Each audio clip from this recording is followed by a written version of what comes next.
A jury sentenced the unrepentant racist Dylaan Roof to death Tuesday for killing 9 black parishioners at a historic Charleston, South Carolina church. In closing remarks, Roof showed no desire to fight for his life.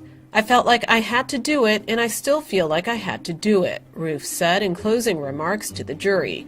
"I have a right to ask you to give me a life sentence, but I'm not sure what good that would do anything." Roof acted as his own lawyer during the sentencing phase of the trial and did not put on a defense or call any witnesses. Instead, he dedicated most of his efforts to ensuring that the jury would hear no evidence regarding his mental health or family history. Prosecutors, meanwhile, called 25 witnesses over the course of 4 days. The relatives and loved ones of the 9 victims, as well as survivors, gave heart-wrenching testimony about the trauma of the mass shooting on June 17, 2015. Prosecutors also introduced excerpts of Roof's journal, in which he wrote that he believed he would eventually be pardoned if he received life in prison. Roof also wrote that he thought Adolf Hitler would one day be canonized as a saint. Last month, the same jury that sentenced Roof to death found him guilty on all 33 counts for the shooting.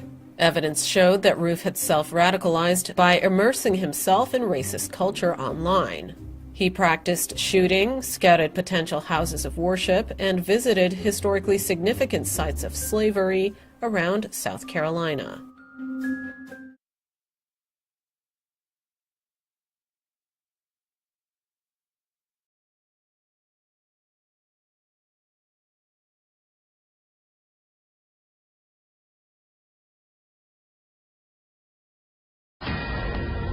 Death. Dylaan Roof has been sentenced to death in Charleston, South Carolina. The man behind the killing of 9 churchgoers at a predominantly black church in Charleston, South Carolina, and represented himself, acted as his own lawyer without calling any witnesses in his own defense.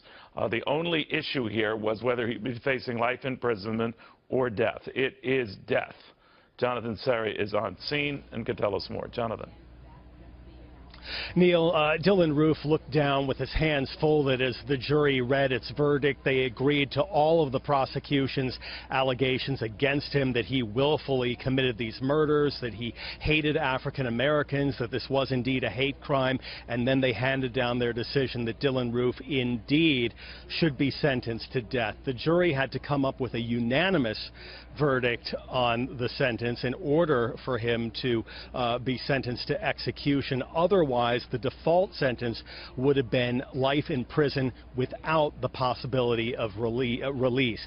Earlier today, Dylaan Roof, acting as his own attorney, delivered his own closing argument. His closing argument lasted for only 5 minutes. He quietly asked the jury to give him a life sentence, and then rhetorically asked the jury, quote, "Wouldn't it be fair to say that the prosecution hates me because they're trying to give me the death penalty? Anyone who hates anything in their mind has a good reason for it, and sometimes that's because they've been misled, and sometimes it isn't. But I would say that in this case, the prosecution, along with anyone else who hates me, are the ones who have been misled." In his brief closing argument, Dylaan Roof argued that he was not filled with hate, as the prosecution had alleged, but the lead prosecutor in this case, delivering a closing argument that lasted a little bit longer than 2 hours, argued that Roof remained unrepentant and reminded jurors that as recently as this very trial,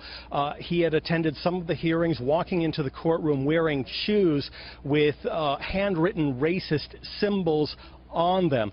Obviously, the jurors were persuaded by the prosecution's case and their closing argument, agreeing that Dylaan Roof should pay the ultimate penalty for killing 9 members of Emmanuel AME Church back in 2015. Neil?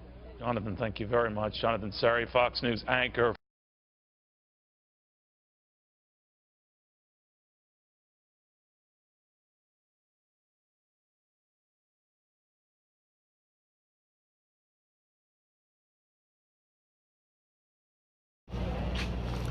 Hello everyone, my name is Melvin Graham, MELVIN GRAHAM.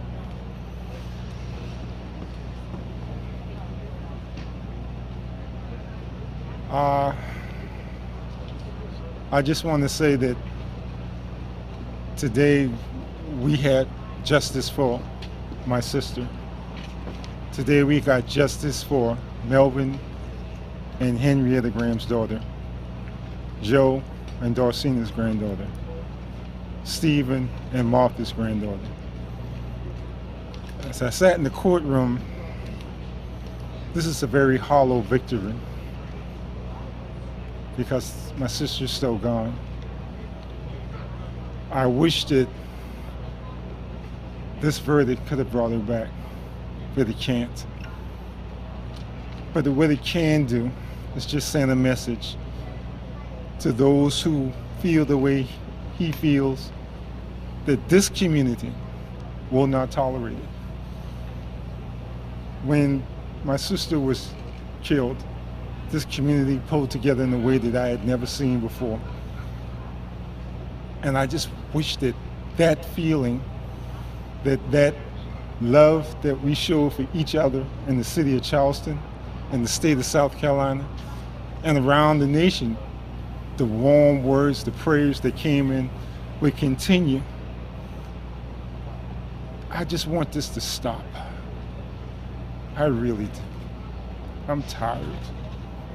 Every time I hear about a shooting, I cry. We have to stop this. And I think that if we could just stand up for each other like we did in the beginning, then maybe we got a pretty good shot of stamping this out. But we got to stand together. And I want just to close my statement by thanking everyone, from my brother Robert Moutry, Gilbert Moutry, Malcolm Graham, Gabriel Jones, myself. We thank you.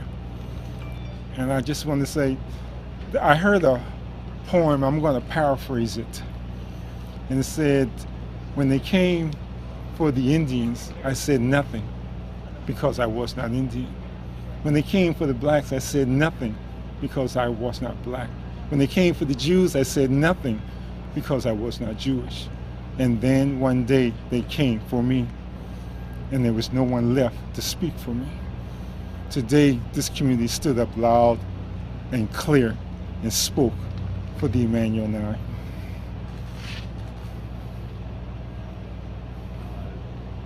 Sort of here, people have any questions. Does anybody have any questions? Just raise your hand. First name is Melvin, M-E-L-V-I-N. And Melvin, which city do you live in? I live in Goose Creek. Sorry? Goose Creek. Goose Creek, okay, very good. And it's Melvin Graham. Yes.